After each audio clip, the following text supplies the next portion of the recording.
Hi, good morning, everyone. I hope everyone is fine and dandy.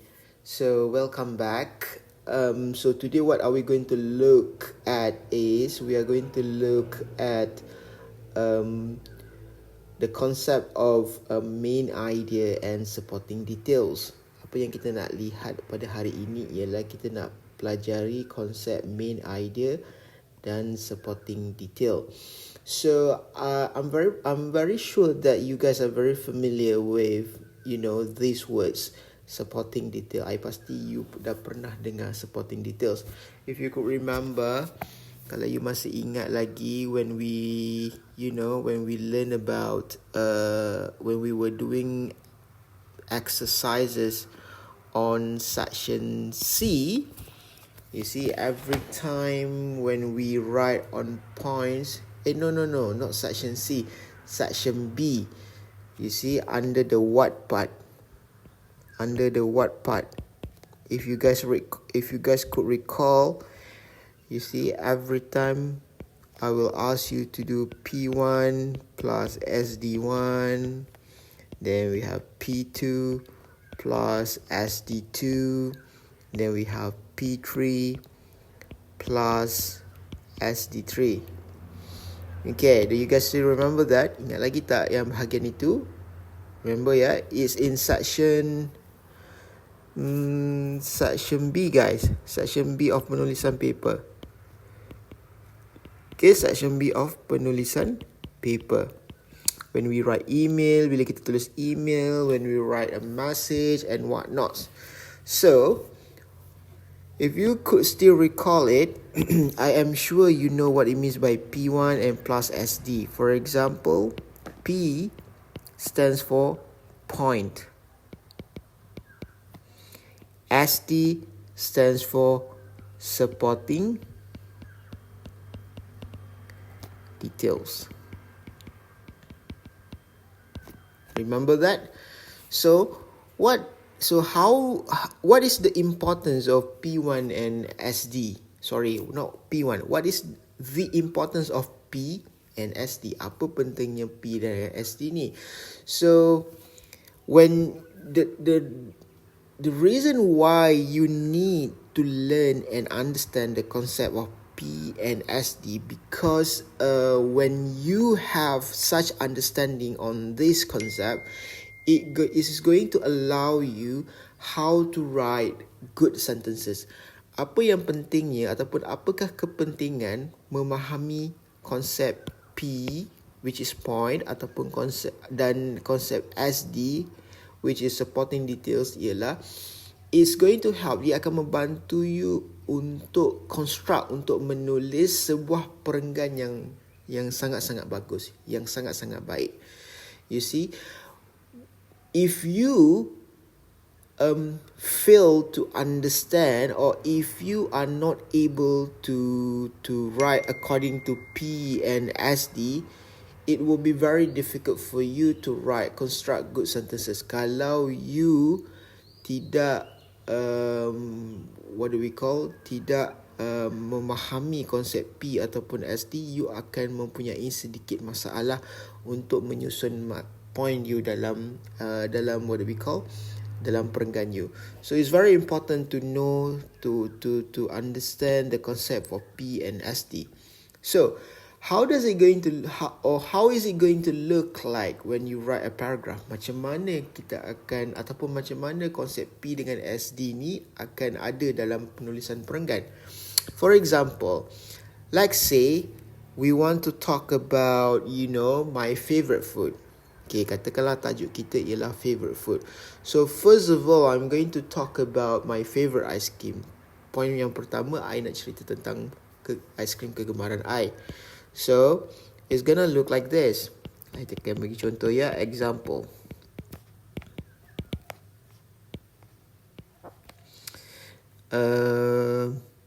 I love ice cream.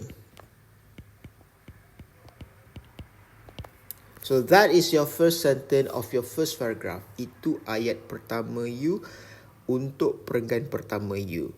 So this whole phrase or this whole sentence will be your point. Ataupun kita panggil sebagai main point. Okay. And then, how or what are we going to write for our SD? Apa yang kita nak tulis untuk SD kita? Let's talk more about this. Kita sambunglah tentang ice cream ni. So, my first sentence is I love ice cream. Now, let's talk about what is my favorite flavor. Apa perisa kegemaran ice cream? Ataupun apa perisa kegemaran ice cream Mr. Zamri? I'm going to continue. My favorite flavor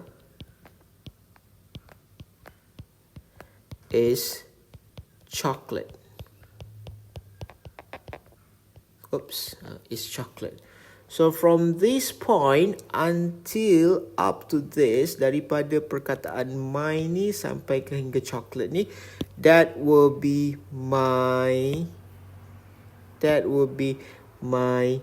SD.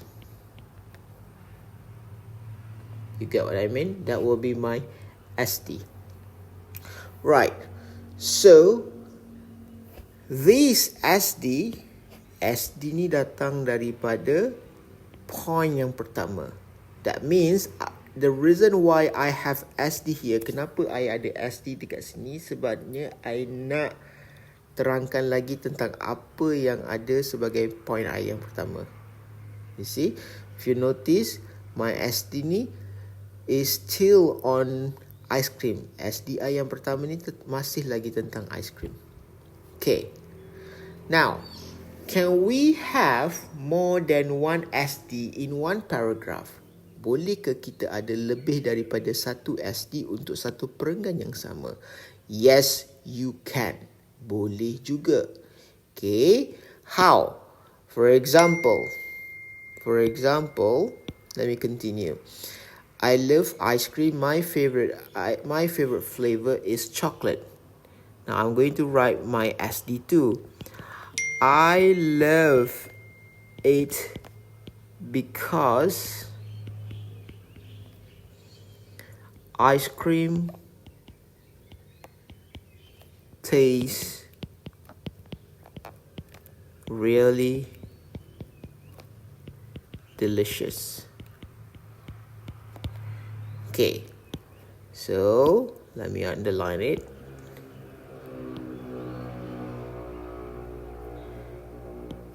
If you notice, this is my third sentence. Kalau you perasan, ini adalah ayat yang ketiga.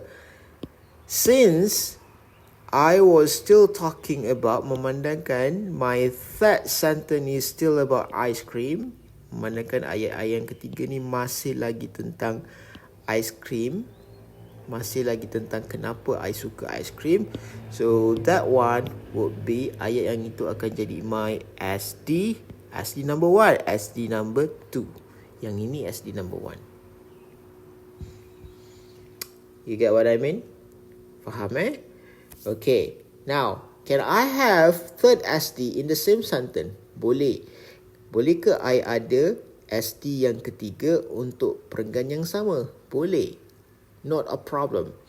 If you can, if you can go on and still write on the same point over and over, you see, you can have more than one or two or three SDs. Kalau you boleh menulis tentang point yang sama, you see, you boleh ada lebih daripada satu ataupun dua ataupun tiga SD. Okay, let's say I nak tambah, I nak tunjuk macam mana kita boleh ada 3 SD dalam satu perenggan kita. So, I'm going to continue about ice cream. I always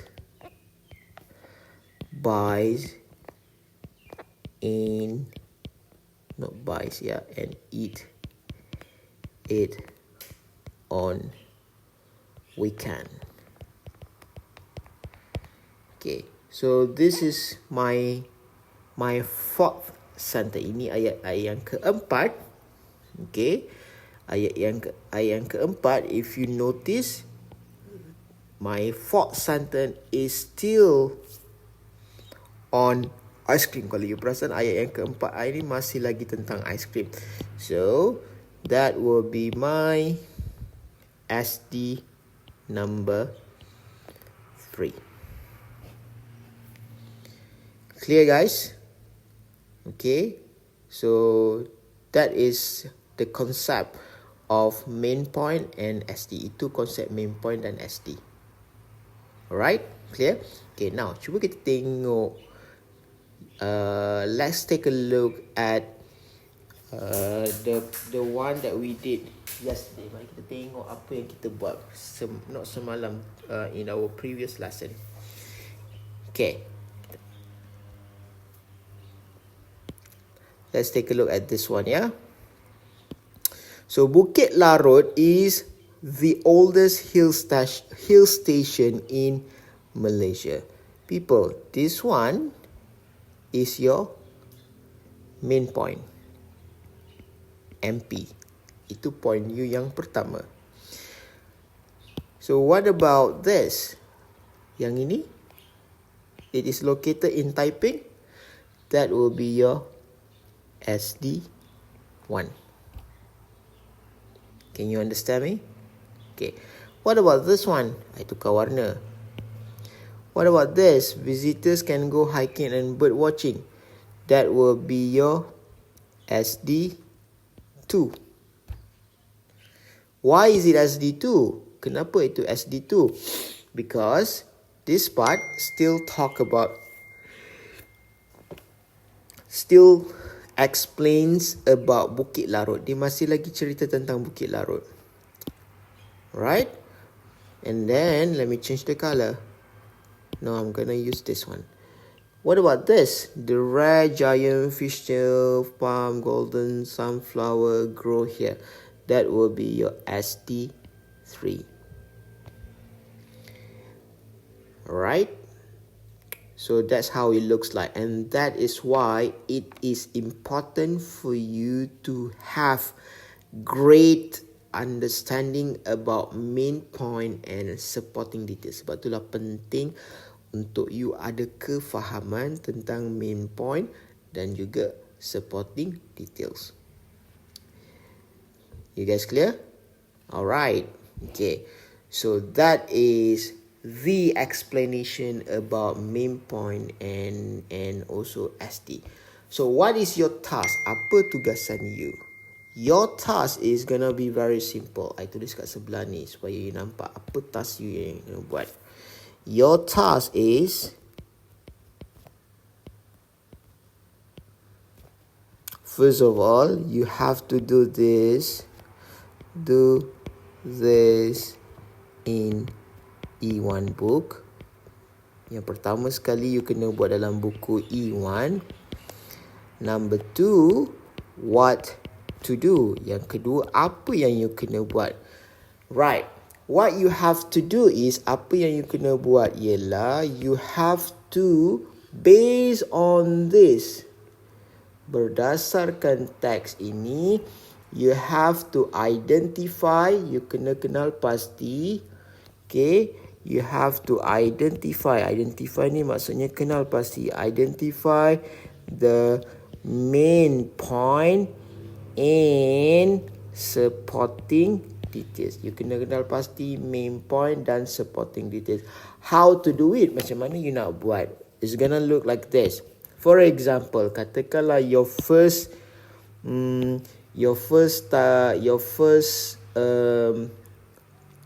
place is on Gua Tempurung. So you akan buat macam ini, guys. So you are going to write the title first, Gua Tempurung. So underline that, and then we are going to start with the main point. So number 1, main point. So what is the main point for Gua Tempurung? Apa main point untuk Gua Tempurung? So it's gonna be this. Main point ni selalunya ayat yang pertama untuk setiap ayat, ya. So untuk setiap perenggan, Gua Tempurung is a famous limestone cave. So you are going to write that. You akan tulis yang itu. Gua Tempurung is a famous limestone cave in Malaysia. That is your main point. What about your SD? Sorry, what about your SD1? Your SD1? Your SD1? Your SD1 is this one lah kan? It is located in Gopeng. So you akan salin dekat sini. It is located in Gopeng. What about your SD2? Alright, SD2 you continue je. Okay, SD2 until you finish your SD3. Okay, so that is your task. So you have to do for all places. You kena buat untuk semua tempat. Gua Tempurung, Bukit Larut, Pulau Pangkor, Kelly's Castle and Bloom Forest. After you finish Gua Tempurung, and then you sambung lah seterusnya. The next one is Bukit kan. The next one is Bukit. So Bukit Larut. Then you continue MP, SD, and then SD2, SD3. So that is your task. Simple? Right, I hope you can do it. So please do inside your E1. Tolong buat kat dalam buku E1. And this is your task. Right, so if you have any question, just let me know. Kalau ada soalan, tanya dekat I. Okay, just WhatsApp me. So you have until Sunday. Okay, before Sunday, I hope you can finish the work. Sebelum hari Ahad, tolonglah hantar kerja ni.